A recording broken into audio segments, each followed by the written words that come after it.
Hello, everyone, and welcome to Talk Nerdy. Today is Monday, August 10th, 2026, and I'm the host of the show, Dr. Cara Santa Maria, and I am back from a trip to Australia and New Zealand where I had so much fun traveling with my SGU cohort, Steve, Bob, and Jay, as well as Angela Jones-Roy and Brian Wecht, as well as my partner and the partners and family of some of my colleagues. It was a huge group, and we managed to be drama-free, although a bunch of us got sick, which I guess is to be expected when you're traveling to the Southern Hemisphere. So the winter in summertime, it's a drastic shift. And of course, there are all of those fun viruses that are floating around during the season. But I'm back now and somewhat over the jet lag. And I just had so much fun both at the Australian Skeptics meeting where we did Nauticon, as well as the meeting of the New Zealand Skeptics, and all of the cool stuff that we did in between. I visited a fabulous Maori spa in Rotorua on the North Island of New Zealand. We went to Hobbiton, which was interesting, but very, very cool. We spent some time in Sydney, in Australia, and also in Christchurch in New Zealand for the conferences. And went to the zoo in Wellington on the North Island. Just so much fun. And I got to meet some of you, which is awesome. So before we get into this week's episode, as always, I want to thank those of you who make Talk Nerdy possible. If you're interested in pledging your support still for the time being on an episodic basis, all you've got to do is visit patreon.com/talknerdy to learn more. This week's top patrons include Chuck Blell, David J.E. Smith, Daniel Lang, Will Dufresne, David Compton, Brian Holden, Gabo J, Ulrika Hagman, and wouldn't you know it, Pasquale Galati. Pasquale Galati, I got to meet you in person. You're freaking awesome. That was so much fun. I'm so glad that we got to spend a little bit of quality time. Wish it had been more. I got to learn how to say your name correctly. Gosh, I hope I'm still not butchering it. I've said gelati for years. Pasquale Galati, you are awesome. Thank you. As well as Mary Neva, Rika Maharaj, Joe Wilkinson, and so many more of you. Thank you all so much from the bottom of my heart. All right, let's get into it. This week I had the opportunity to chat with Roberta Kwok.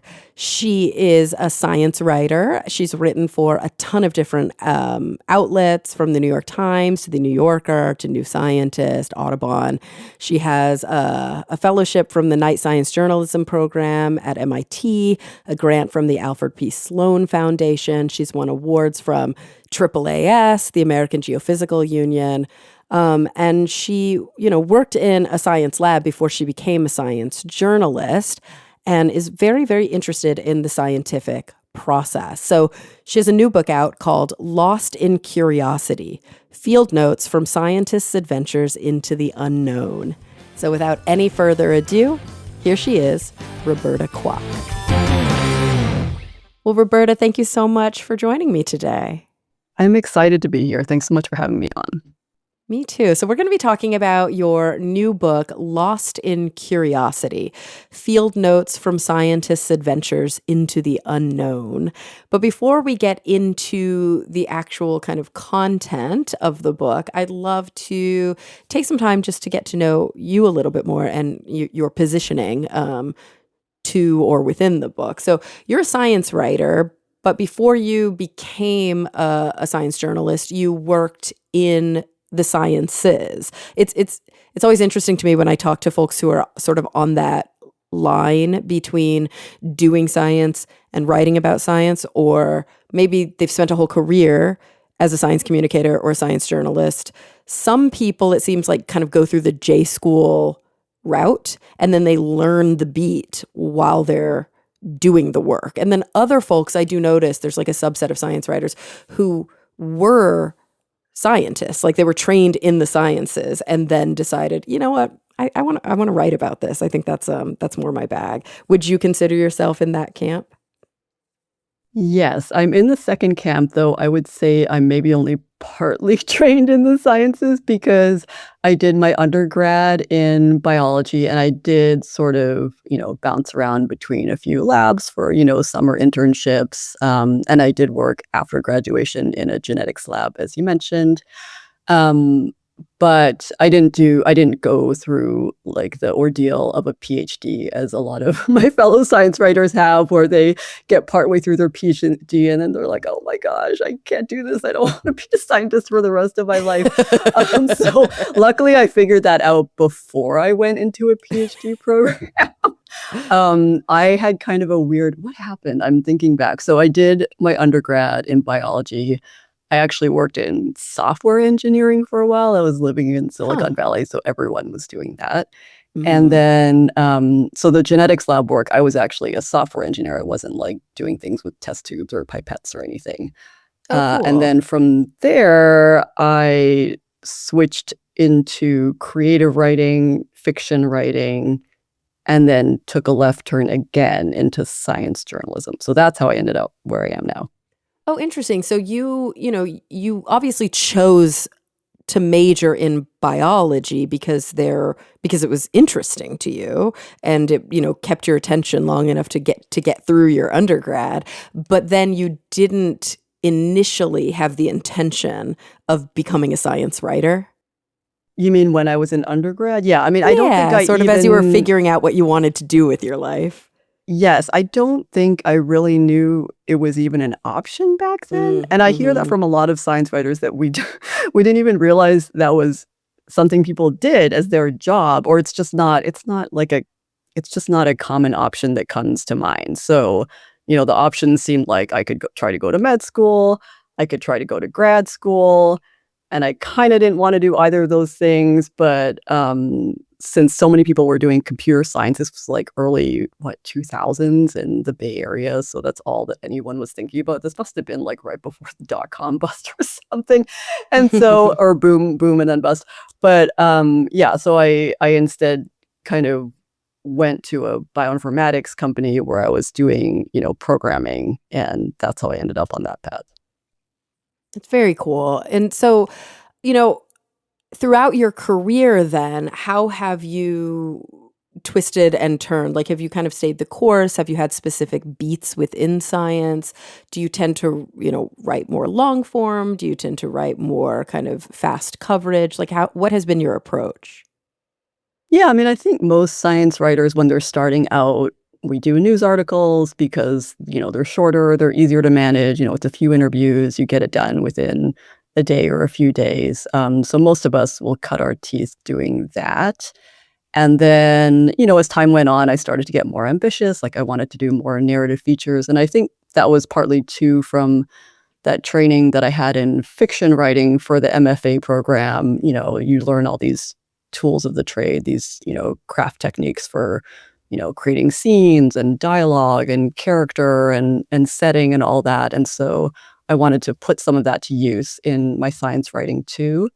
So I did start to try to pitch and write more features at that point. And then, yeah, and then I guess after maybe a decade or so is when I started thinking about like going the book route and taking on an even bigger project, narratively speaking. It's I I think it's like super, super scary. I have not taken the plunge. I have, received let's say, encouragement to do so. And it's such a daunting task to me to sit down, conceptualize, pitch, edit, write, and edit, and write, and edit, and write, and edit a full length book. So I'm curious, how did you even begin that process? How did you even choose what you wanted to write about? Yeah, I mean, I guess if we're talking about the idea for this book and how that started, I mean that actually started when I was in that MFA program in fiction writing. So I was taking an essay writing class and I needed a topic for an essay Hmm. assignment. And I happened to be friends with this evolutionary biologist, Ben, who was doing his PhD program at the same university. And he was studying sunflower genetics. And so I thought, well, it would be fun to, follow Ben around on his experiments and write a narrative essay about his research. So I followed him on a 20-hour experiment where we were Ooh. taking leaf samples every few hours. And we started at 7 a.m. We ended at 3 a.m. the following morning. And there were basically like kind of a series of unfortunate events, which, the upshot was that Ben decided at the end at 3 a.m. that he would probably just have to redo the entire Oh experiment, no. which I'm guessing some scientists in your audience will identify with. Uh-huh. And so that, I mean, that just stayed with me because, it just brought home his dedication, his perseverance. Like to him, it wasn't even a big deal. Like, oh yeah, of course, I'll just do it all again.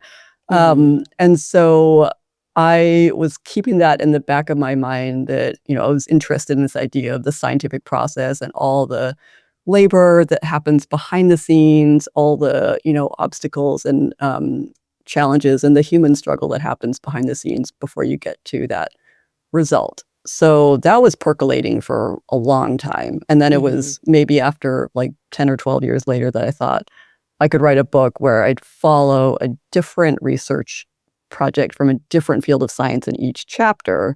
So we'd have like astronomy, geology, evolutionary biology, whatever. And then each chapter would follow that person or that team's journey through their research question.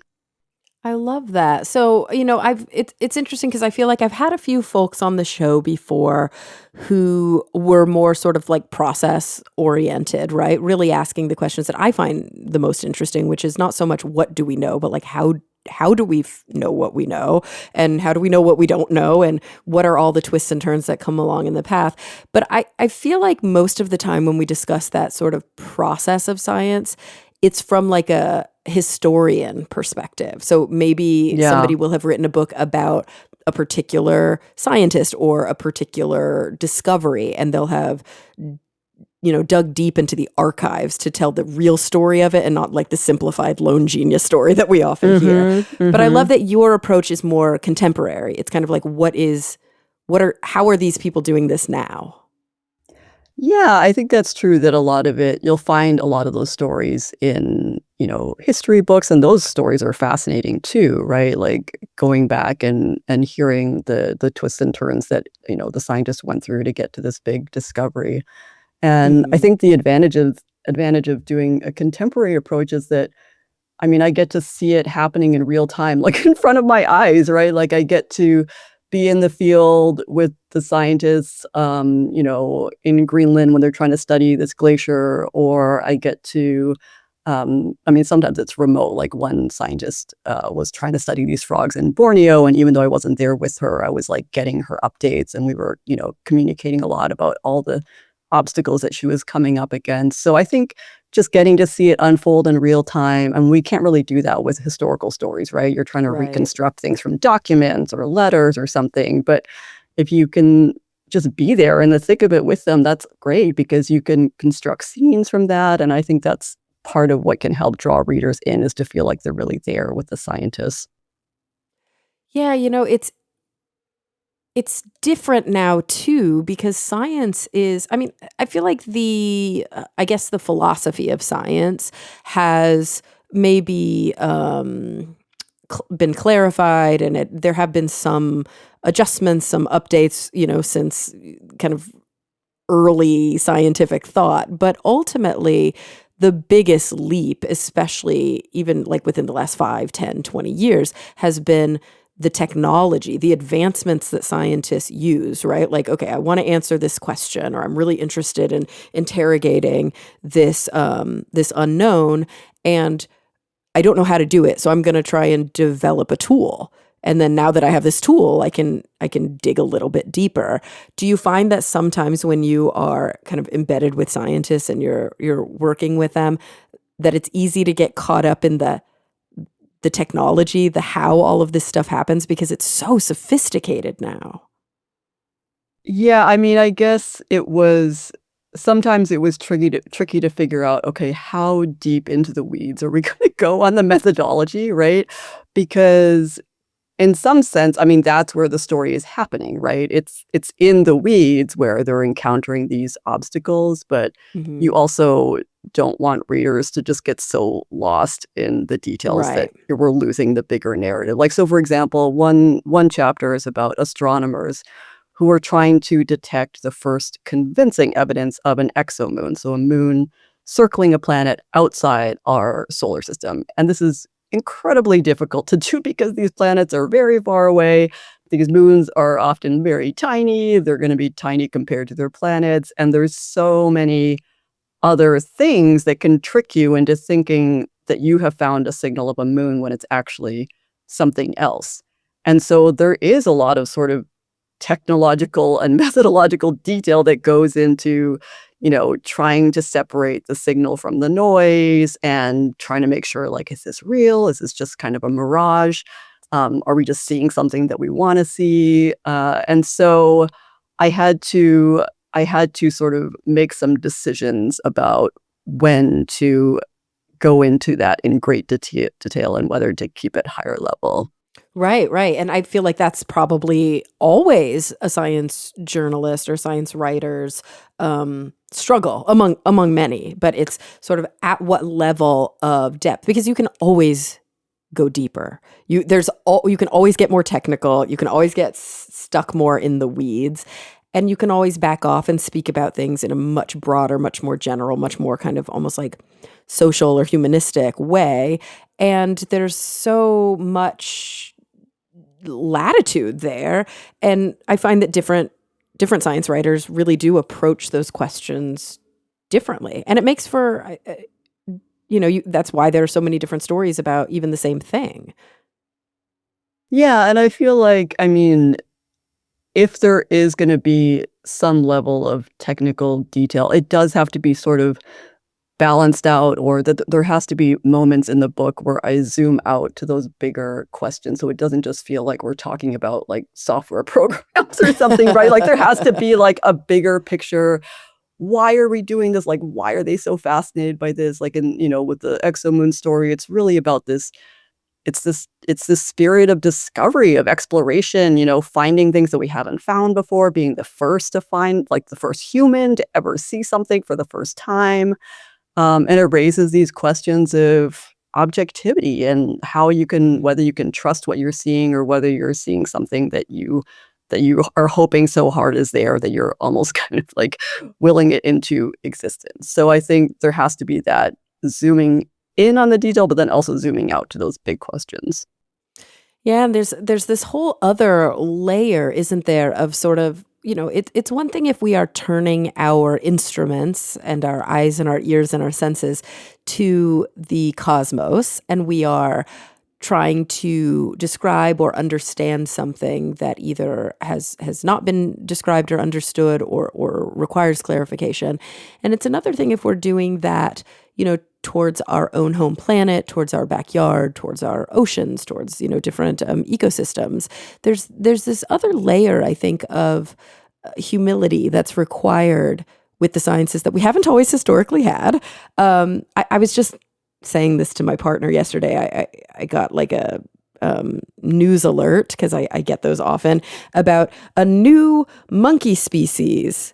And it was Oh, literally yeah, I like, saw that too. I didn't yeah, click on yeah. it, but I was like, "Oh, what's that about?" Yeah, I mean, and it looked bizarre, and I was like, "Oh," but I just hated how all the headlines I saw were like, new species discovered," and it's over and over. This thing is new, and then in the lead, like the very next line, it would say something like "known to locals as," and it had a name, and I'm like, "It's not Oh, new." Like, it's yeah. just new to science, like to Western science, and so Yes, there's this. newly described by Western Right, scientists. right. There's this really interesting, I think, layer to conversations about exploration, conversations about, the beauty, I think, and the humanity of being curious and of setting out to answer questions, where I think we do have to always take a step back and say, like, and what is my positioning within the milieu? And how can I explore in such a way that is respectful and that is open-minded and that doesn't require, I guess, the historical hubris that many scientists or explorers have had that said, like, I am the only person who is Mm-hmm. equipped to answer this question, and Mm-hmm. I am, my opinion on this is so much more important. Did you find that this kind of younger generation of researchers that you've worked with is more sensitive to this approach? I mean, I don't know if I have a good way to contrast younger and older researchers broadly, but I mean, for one chapter, the evolutionary biology chapter, the scientist, she's from Colombia originally, and now in the States, but she studies a frog species in Borneo. And I think she did always collaborate with local scientists and, relied on their expertise. And so that was always, part of her research plan. And Mhm. that chapter was interesting too, because, what you're saying about the monkey reminds me of this story. The frog species that she was studying, it's like it has this sort of particular parental behavior that scientists have found interesting, that, the males will carry their tadpoles on their backs to pools and, drop them off there to grow up, and they'll look after the eggs until they become tadpoles and so on. And I think the initial reports of this were, from Western scientists. It was maybe a few decades ago that those appeared. But when I interviewed the scientists and when I looked sort of closer at the papers, it was an indigenous local who found that first evidence. Like, they were Mhm. helping this team that had showed up from the US, and they had a team of locals that were helping with the scientific data collection, and it was the local, staff worker who found the male frog carrying his tadpoles. So, it was one of those things where I wanted to find out this person's name, but there was no way I could do that because it had happened, decades ago, and there wasn't any way to track that down.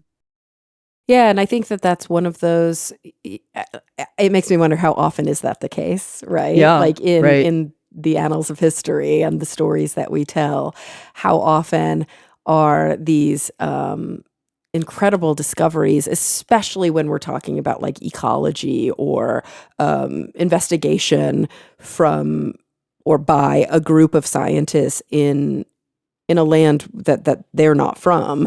How often are the descriptions and the stories that they tell really built, I think, on the really hard work of local individuals who, because they don't have the degrees or the associations or the whatever, they really don't always get their due. Well, they very rarely get their due. Yeah, I mean, that person was not an author on the paper. Yeah, yeah, Yeah. woof. Yeah, it's rough, right? And so I'm curious, as you went about kind of telling these really interesting stories, and ultimately, how many different scientists, well, I shouldn't say how many individual scientists, but how many different stories did you include in the book? Yeah, so there's 9 chapters, Mhm. and it's, kind of a mix of life sciences and physical sciences, so sort of all over the board. And did you was the sort of choice to include what you included because those were the scientists that you were able to embed with, and those were the trips that you were able to go on and the reporting that you were able to do, or did you have sort of like a wealth of stuff and you really had to pare it down? Yeah, that was an interesting process. So I mean, for some of the chapters, I had written maybe like a short news story, or I interviewed this person once before for a feature story, but hadn't gone into tremendous depth on their research. And if I found myself sort of thinking, like, if that was still sort of nagging at me, like, huh, I wonder what happened with that, because I knew they were going to do more, like I knew they were going to take further steps, um, then I would call that person back and say, "What's going on now?" Like, for example, the chemistry chapter, I had interviewed, Janny Ingram, who is an indigenous chemist who studied, the effects of uranium mining contamination on the Navajo Nation. And Mhm. so I had just a few paragraphs about her in a feature, But I knew that she'd had, many, many students who had come through her lab over the years, many of them also Indigenous, and they were trying to understand the effects on their community. And so there seemed to be a bigger sort of generational story there about this, this research unfolding over many years. So that was one that I went back to. And then other chapters, it was, the topics were totally new to me. It was a very unscientific process, I'll say, of like choosing what the other topics would be. I mean, it was, me scanning tons of journal articles and news stories and calling people and talking to tons of people, and then just like waiting in that conversation for that spark, that like there had to be some kind of emotional connection that I felt with the researcher, with the research question, like something that made me feel there's like an emotional heart to this story that makes me want to follow it more. So yeah, it wasn't really so much about the logistical questions played into it too, but for some of them I didn't even know until later whether I'd be able to follow them in the field. Yeah, I think one of the themes that I hear again and again from science writers that I have on the show, regardless of their sort of academic or just meandering life path, is that really the way to write science is to tell stories, and especially to tell stories of people. Like, as readers, this is how we connect. This is how we remember. This is how we become emotionally invested. We need characters and we need plot points. We need to be able to, like, we are just a storytelling species. And so is that a decision that you made very, very early on? Like, that is going to be my approach because that is how I write? Yeah, I mean, I knew it would definitely be narrative. It had to be. I mean, that's, if we're talking about, this book is about the process of science, the messy middle of science. I mean, that's what narrative is, right? It's like conflict, obstacles, a character has a dream, a goal. If you think about, like, in my MFA program, the fiction writing program, there's some like diagram that they teach everyone in undergrad classes where it's like, rising action, obstacles, climax, denouement, right? Mm-hmm. And that's a key part of what makes a story. And that's exactly what science is, right? They've got this question they want to answer. Obstacles are thrown in the way. Will they or will they not overcome them? And, are they going to come out on the other side? So I think like the whole narrative approach is totally inherent to science. Like, it's not even something that I had to force.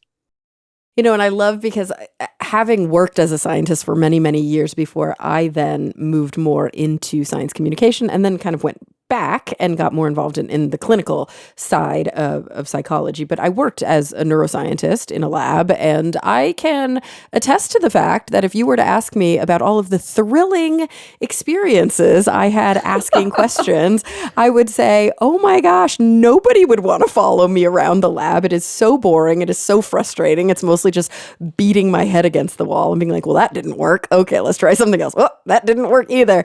And so it's so funny that from the perspective of the person doing science, I wonder how often you would hear things like, oh, it's such a joy.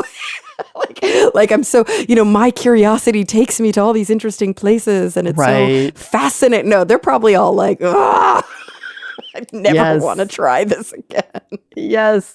But I mean, I think that's what makes readers care about the characters in the book. Like, if you see someone struggle, you're kind of rooting for them to keep going. But I mean, it's true that, one challenge of the book was that, there is a lot of science that's super boring where you're just doing stuff over and over again. And there was, of course, I could not write a chapter where it's like, oh, they did this experiment, it didn't work, so we're going to do it again. And it didn't work, so we're going to do it again. And like on and on. There had to be some kind of progression, right? Like it didn't want it to feel repetitive, even though, parts of science obviously are repetitive. So there was a lot of, I don't know, like with the physics chapter, right? Like this was about physicists studying the paper crumpling and whether we can detect, predictable patterns when you crumple a sheet of paper, or is it all just random, right? Or are there parts of it that can be predictable?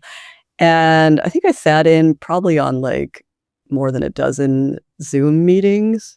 So I have hours and hours of audio, like probably 10 or 15 interviews, in addition with the main researcher and all the other researchers. So all of that had to be kind of shaped into a narrative. And so there's definitely parts that I had to skip over because it would take you don't want like no reader wants to sit through like 15 hours of Zoom meetings, right? So I really had to figure out, okay, what are sort of the key plot points? Like what were the key turning points? Because those did happen. Like amidst all the sort of tedium and, just meeting over and over, like endlessly discussing these same points or whatever, it's like there were turning points for sure. And so it was a matter of noticing those and like noticing also the moment of emotion and making sure that those were sort of the guideposts for the story. Yeah, I mean that really is sort of the it's funny, I was about to say privilege, that is definitely not the right word. The skill, I guess, the insight that a science writer such as yourself would bring to the, sometimes mind-numbing, oftentimes frustrating, kind of day in, day out labor of actually doing lab science, is that you can take a step back. You can kind of hold this perspective of the larger story, how it fits into the larger milieu, how it you can see those inflection points probably very easily because you're not in the muck all day every day. Like you're dipping into the muck and dipping back out, so you at least get that, you can empathize with how frustrating and boring it sometimes is. But it's funny how when you're in it, it just feels interminable. Like it does not feel dynamic. It does not feel like there are these inflection points. It feels like a slog until you publish. And even that's a slog. Yeah. Yeah. And I will say, I mean, there was only so much that I could participate in that I was like party to, right? So for example, with the physics team, there was a graduate student who was doing tons of lab experiments, like crumpling, I don't know, probably hundreds of sheets of paper and like all this little apparatus in the lab and like scanning them with lasers and taking all these measurements. I mean, it was incredibly laborious. And I did do a field reporting trip, but I only visited the lab for a day. So I didn't see, all of I think, ideally as a reporter, it would have been great to spend like many months visiting and seeing him at his work, but I didn't have that opportunity because it was on the other side of the country. So yeah, I'm sure there were huge swaths of the story that I missed that were very boring and are not in the book. I'm like, how many times did you observe an acute mental breakdown? I don't know. I don't think I saw any mental breakdown. Yeah, I don't. Oh, that's good. Anybody going, I quit. It's not worth it. No, that didn't happen. I mean, there were certainly moments of frustration. That's for sure. I mean, I guess the closest that I would say, and this at all was not at all like a breakdown, but just, genuine frustration because the glaciology team that I followed, they do a field expedition to Greenland once a year. And so I had tagged along in 2023, and there's so much preparation that goes into these field expeditions, right? There's so much time, there's so much money, there's so much like thought and care that goes into just getting there and making sure you get on the ice and like, get the instruments on the ice. There's weather problems, there's helicopter problems, there's so many things that can go wrong. And in one conversation, so I'm sitting, at the hotel in town with these researchers who are still in town. The rest of their team is on the glacier. And there's some question about whether they're going to be able to get out these radar instruments that are buried under the ice. Like they put them out last year, but now they're buried under, several meters of snow and ice. And there's a real question about whether they're going to be able to get them out, which is a huge bummer if they can't, because, I mean, first of all, they're super expensive, but also like, they're really hoping to get the data off these instruments. That's the whole point. That's the whole reason. That's the work. Yeah. That's the work, right? And so I think there were definitely moments of frustration where it's like, oh my gosh, well, we can't just give up. Like we've got to figure out a way to get these out. Yeah. Yeah. And I think that's often the stuff that we don't get to, maybe I shouldn't say we don't get to see it. Some people are privy to that. I think if you survey most just people in the country And I apologize for anybody listening if there has been a siren in the background of my recording the whole time. My hope is that my microphone is very, very sensitive and only picking up my voice, but I don't know what's I have happening. not heard any sirens. Oh, good. It's like, I have Yes. no idea what's happening out there in LA today, but it has been nonstop since we started recording. Okay. So I'm just like, whatever, this is just, it's just color. It's just a little ambiance there for you, podcast listener. But yeah, I think I've even read before in some surveys, like people will be asked if they could name a living scientist, and it's very, very hard to do, or they all name the same person. And very few people can say, yeah, my neighbor, Laura, or my neighbor Joe, like works in a lab and, or is a professor.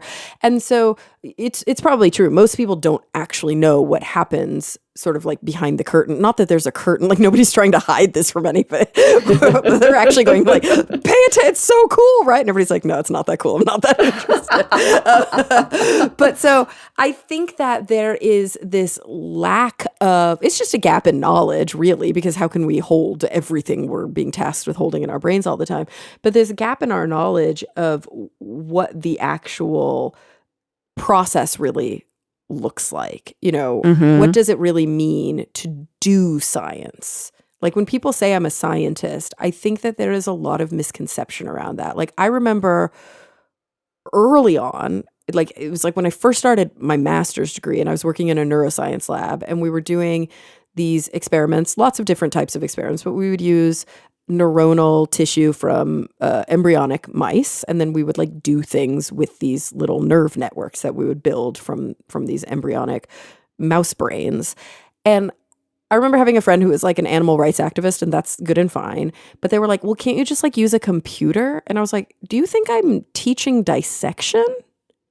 Like, do you think that that's what the science I'm doing is the same thing as like what you see in a bio class where like students are learning where the organs are? And I think that there is this like huge disconnect sometimes between the doing of the science versus either the demonstrations that people are exposed to or the outcomes of the science. And so people will often talk about science as if it is the thing we know and not the way we got to that thought. Yeah, I mean, I think that's really why I wrote the book. I mean, I think there's this tendency to think of science as like there's still, prevalent in the popular imagination, this idea of the eureka moment. We've got this genius in the lab who has this brilliant idea. They figured it out. And I think just at a broader level, for most people, the way they encounter science, a lot of it might be through reading the news, where they read a news story about the results of a study. And I wrote those news stories too, right? Like that's, of course, you want to report on the results. But I think they're just less likely to encounter those stories of all the work that went into those results and how those, how we figured these things out. And I think that plays a little bit into, trust in science, because I think if they saw how much agony went into getting each result, they would maybe be like, oh, okay, yeah, maybe they do kind of know what they're talking about if they spent that much time on it. Right. And just like the sheer, like the sheer quantity of people and brain power and, like hands and eyes and tools. And because very often when we hear about, okay, there's like, oh, a new drug just made it to market that is like the best, option for somebody with pancreatic cancer, and it's like leaps and bounds above the last best thing that we had, and then it's like lead author on the study so and so has this to say, and this drug company after however much R&D was able to put it to market. But I think there's this sort of takeaway of like, and it's not intentional. It's just, we can't hold so many things in our heads. But this takeaway of like, oh, they kind of threw money at a problem and like, I don't know, 5 or 6 people like worked really hard at it. And now look at this thing we have. And it's like, no. It's like dozens of labs contributing in their way. And like all these grad students saying, I'm going to take this tiny piece of this tiny problem or this tiny piece of this huge problem. And I'm going to answer this one question that is necessary for the massive downstream chain. I don't think we often give credit to how connected all science is to all other science. Yeah, I mean, I think that is I think that is another thing I wanted to get across, is this idea of science as this huge collective enterprise, right? And that's partly Mm-hmm. why I wanted each chapter to follow, such different fields of science, this idea that, each researcher is contributing this tiny piece, this tiny, like, if you imagine that all of human scientific knowledge is like this huge mosaic, they've each got their own little tile, right? And then they're like Mm-hmm. polishing it and refining it, and they like add it to the mosaic, but you can, like, from a distance, you'll not even see it. It kind of blurs into the whole picture. But that, I wanted to have the reader to have both the sense of, that vast scale, that bigger enterprise, and then the work on the ground that's happening at the human level of individual people that makes that possible. Yeah, and I think you mentioned before, like, trust in science. Obviously, this is something that is incredibly concerning and relevant right now because of the people who are in inordinate positions of power and influence who are actively, working to erode trust in science. Mhm. And I often think that even as maybe science reporters or scientists ourselves, like, we don't often do the nuance of the conversation service when somebody says, well, I don't trust that scientist. And it's like, well, you shouldn't trust a single scientist. But that's different. That's different than trusting science. I mean, you should trust a single scientist, like, to the extent that you feel comfortable doing so. But, like, good, you're skeptical of that one person or that one person's findings or this one study. But when we talk about science, capital S science, and how, like, the literature tells us when we say words like that, the synecdoches for sort of like the entire body of findings based on, sometimes dozens, hundreds, or even thousands of individuals across multiple labs, you don't have to trust one person anymore because there's so much consensus amongst many people. And I think we sometimes speak about science in synecdoche so that it's hard for the individual citizen to know the difference between what one scientist said and what the scientific body is saying. Yeah, I mean, that makes me think of I had a conversation with a researcher, Joanna Huxter, who studies public understanding of science and especially like ideologically divisive science. And I think they had done a study just kind of trying to assess how much people really knew about, sort of how science works at like a system level. Like, do they know that there's peer review, right? Like, do they Hmm. know that that Yeah, yeah. exists? Do they know how peer review works? Like, do they understand the sort of checks and balances that are in place in science? And their conclusion was that a lot of people don't. Like, they don't. Hmm. That's not something, like, if you think about the way we're taught science in school, we learn the scientific method, question, hypothesis, experiment, results, Hmm. analysis, but we don't really learn about the whole sort of apparatus and structure around science, like the social structure around it, Yeah. the fact that all these scientists are working as checks and balances against each other. And that's so apparent in like the astronomy chapter, because part of the reason that it's so hard is that every time someone puts out a paper saying, "Hey, I think I have some pretty good evidence for an exomoon," someone else will come along and say like, "Nah, I don't think so. I don't think that's good." Hmm. Yeah. And so as a result, there really isn't like one, still is no consensus that yes, we have definitely found one. Which is so fascinating because it's kind of like, I think I'm taking it for granted at this point that we found a ton of them. But yeah, like, oh, okay.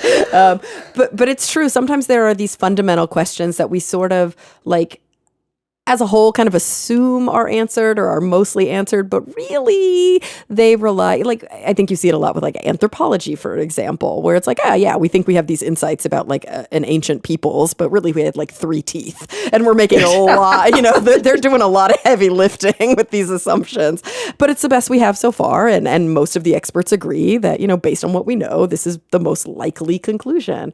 Because that's another big thing that I think is hard for even scientists to grapple with all the time is that, most of the claims that we make in science are probabilistic claims. They're not absolute.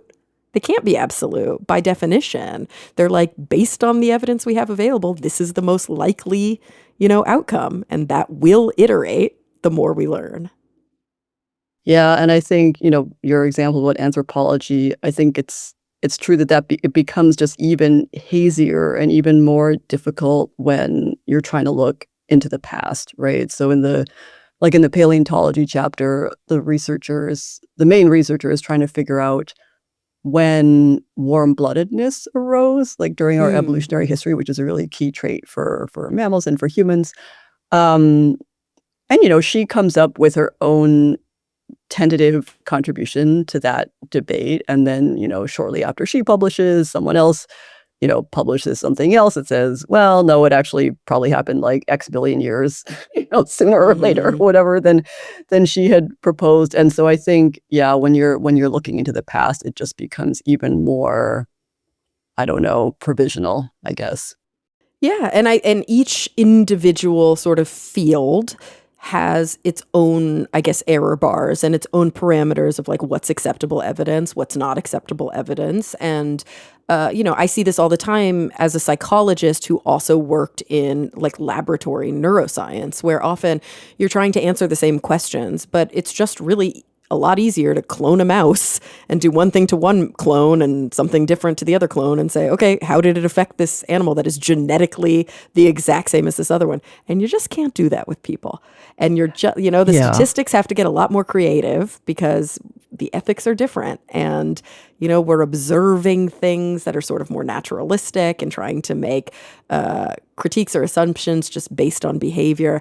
And every single field of science has its own parameters. And now we're living in a world, and I'm wondering how much this got messy in your work for this book, but we're living in a world where we're trying not to be as siloed as we used to be. And many sciences are intentionally moving toward multidisciplinary thought. I mean, you said it yourself. You were doing like computer science in a genetics lab. Right, right.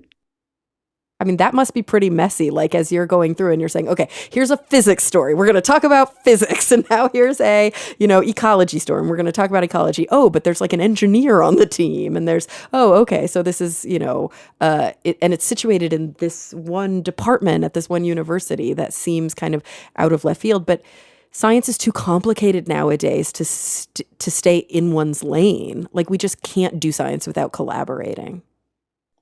Yeah, I mean, I feel like one of the most interesting collaborations was like in the climate change chapter, there were engineers, coastal engineers who were working with architects, and they were trying to devise these weird, they called them emerald tutus. They're like these Hmm. floating mats with, plant matter growing from the top and the bottom. And the idea is you could, set them floating in a harbor and they could help dampen the wave energy when a storm comes in or when waves come in. And so, I mean, that was interesting because the idea actually came from the architect, right? Like he was thinking about it from sort of an urban systems view, right? Like how do we protect cities and how can we create something that's aesthetically pleasing and also, easy to build and, feasible, and you could put it in the Boston Harbor.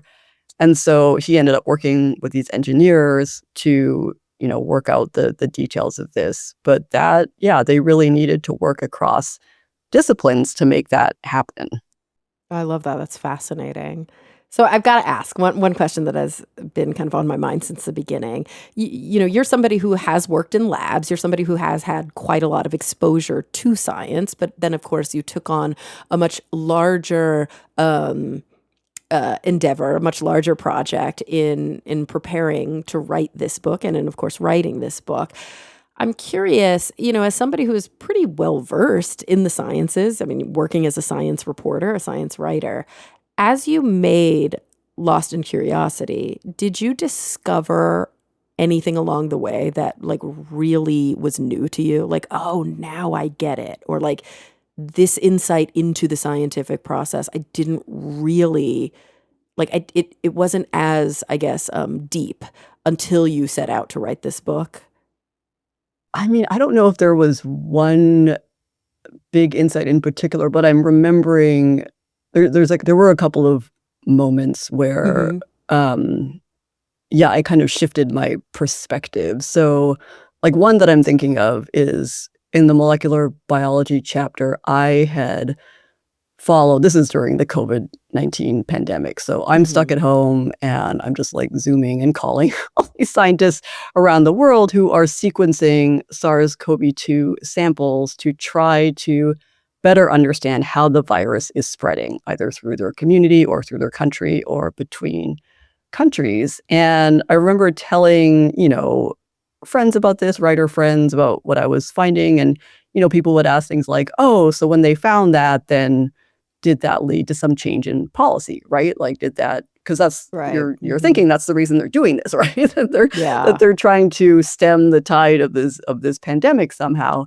And so I remember reaching out again to one of the scientists. This is a biologist in Wisconsin who was sequencing samples, and he had found links between, I guess, cases that started on the college campuses, and then it seemed like the same strains of the virus ended up in nursing homes nearby, and several of those nursing home residents died from COVID. And so he was able to, provide evidence for that just based on the, the genetic composition of the virus. And so I asked him if any policy had changed as a result, because prior to this, like, students were having parties, right? Like there was a lot of stuff happening on campus that was sort of contributing to the spread to the community. And he said, no, I don't think anything changed after the study. I mean, it wasn't that the university wasn't doing anything. Like, part of what happened was that by the time his study was complete, the damage was already done, right? So, and the university had already started responding, trying to, put practices in place to stop infections. And so I guess from my perspective, I found that kind of frustrating, right? Because I was thinking, well, isn't this like, don't we want this clear line from science to policy, right? Like, isn't that what we're aiming for? But he really had a longer game in mind. He was, he said, this is going to be useful for the next pandemic. Like, if there's another pandemic, we can use this knowledge to help us respond to that. And like these technical procedures that we now have in place to sequence quickly and so on, like that's going to be helpful as well. So he was much more philosophical about it. And I think he just saw it in a much more big picture way than I did. Yeah, and I have a feeling that the grind does that to you. That many young scientists probably do start out, and I think it also depends on the field. It depends on how translational the work that you're doing actually is, or versus how basic it is. But like that early on in your career, there probably is this, idealism, this sort of commitment to, I'm going to answer these questions and I'm going to affect a lot of change. And ultimately, I think it's all, all roads lead to improvement and progress, and however you want to define it. But probably the longer you work as a scientist, the more you recognize that like structures are structures and systems are systems, and we are slowly but surely changing the shape of our society. But no one kind of published study is going to finally make the politicians understand that, they should put more funding in this one area, or those inflection point stories I think that most of us grow up reading. I mean, it kind of takes us back to the beginning of our conversation, the lone genius, the eureka moment. Like it's largely a myth. Yeah, and I think it's funny how often like the term Nobel Prize comes up when like regular people talk about scientists. I don't know. I feel like there's just this impression that, or they're all trying to get a Nobel Prize or something. And I'm like, like hardly anyone's going to get a Nobel Prize. Exactly. And they're going to get it when they're like 90 anyway. Yeah, exactly. It's going to be like decades after. It's going to be about a thing that's like hardly even relevant anymore. I mean, it is still really relevant, but like it's the foundational thing and the reason we could later do all these other cool things. Yeah. I mean, I think there's some, it does seem like scientists, for most of them, there isn't going to be some huge burst of glory at the end. Mm-mm. I mean, of course, within their field, they might be appreciated, but outside that, they no one might even know what they've ever done in their lifetime. But that seems to be enough for them. There's a lot of. I mean, I think the other lesson that I took away is that I just thought of science as it's this act of humility, because you're accepting that you're playing such a tiny role in this bigger enterprise. And it's also an act of hope that all of those people's work, all of the scientists' work put together collectively will make a difference in the end. hmm And I mean, it really does speak to like even just the title of your book, Lost in Curiosity. I don't think that most people, if they didn't have just a fundamental uh, hunger, a fundamental interest and like awe when it comes to understanding the natural world, most people would not. The risk benefit analysis is not always in the favor of a scientist, right? Like it can be a very thankless job. It can be incredibly difficult to constantly be trying to get enough funding to keep your lab afloat, to constantly fight for your job. It's very competitive sometimes to get into, let's say, a postdoc. Like sometimes you are literally moving across the country, you're leaving everything that you know and love, or asking them to come with you to get a position where you're underpaid, where you're overworked. And, if these individual scientists did not absolutely love the pursuit of knowledge and were not fundamentally curious about answering these questions, I just can't imagine most people would be doing science. It doesn't pay enough.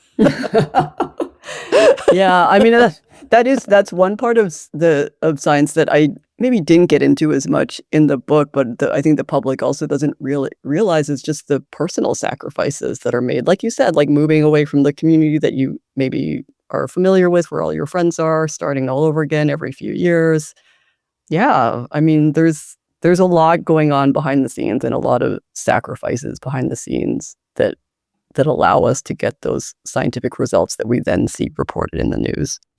Absolutely. And pretty much everything we know to be true, it's really because so many people stayed up late at night. So many people, really dedicated themselves and pushed past some boundary, some threshold, some comfort level in order to be able to answer the tiniest little piece of that, puzzle, that equation, that tapestry, like you mentioned, that mosaic, right? Each individual story in and of itself is, I think, it's not just unique and valuable and necessary, but it's interesting in and of itself, but then once you kind of position each story within the larger milieu, you start to see the forest for the trees and understand that it literally takes all of these people, all of these individual people at whatever level they're working, right? Undergrads in a genetics lab, tenured professors who are at that sort of Nobel, level, and literally every single person in between, just staying curious and staying the course and beating their head against the wall when their experiments don't work out, to be able for all of us today to have the comforts that we have, to have the medicines and the technologies and just the understanding of where we came from and where we're going. And I'm just like endlessly grateful for anybody who chooses to dedicate their life to science. I think it's such a, as you mentioned, it's a humble pursuit. It's also a very, very noble pursuit. Yeah, I mean, I think gratitude is another emotion that I came away with after Mm, reporting the book. I mean, I read the news headlines about sea level rise, like glaciers melting, whatever, and it's like, oh, this study found this, and then when you actually see what it takes to gather that mhm. data from a place like Greenland and how much sacrifice and struggle goes into that, you realize, wow, I mean, just to get this information for us, to bring this information home to us as a species, it is a cause for tremendous gratitude. Absolutely. Well, gosh, I feel like I could talk to you about this all day, but I also don't want to keep you or the listeners any longer. Everybody, the book is Lost in Curiosity: Field Notes from Scientists' Adventures into the Unknown by Roberta Kwok. Roberta, thank you so much for being here with us today. This was wonderful. So much fun. Thank you for having me. Absolutely. And everybody listening, thank you for coming back week after week. I'm really looking forward to the next time we all get together to talk nerdy.